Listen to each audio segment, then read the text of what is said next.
मैं बतौर सदर रियल एस्टेट वेलफेयर ग्रुप और फेयर ग्रुप ऑफ कंपनीज़ के चेयरमैन होने की हैसियत से अपने तमाम चाहने वालों को इस ईद उल फितर पर एक रिक्वेस्ट करना चाहता हूँ।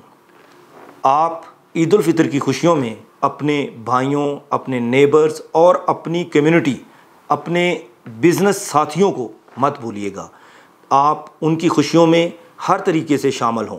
हमने हमेशा ईद को सेलिब्रेट किया है और मुसलमानों के ये सबसे बड़े त्यौहार माने जाते हैं, लेकिन इस वक्त इस दफ़ा ईद उल फितर में हम एक कौम के तौर पर पूरी दुनिया को ये साबित करेंगे कि हम कोरोना के साथ जो लोग अफेक्ट हुए हैं, चाहे वो बिज़नेस कम्युनिटी है या मुस्तहिकीन हैं, हमारे गरीब बहन भाई हैं, हमारा मज़दूर तबका है, हम इंशाअल्लाह उनके साथ अपनी ईद मनाएंगे।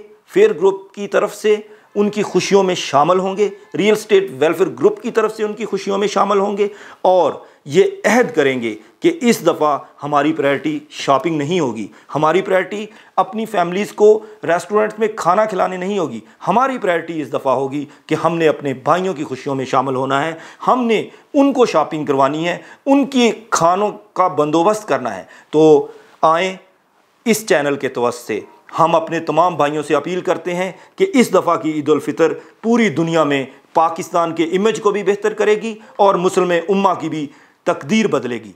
Thank you.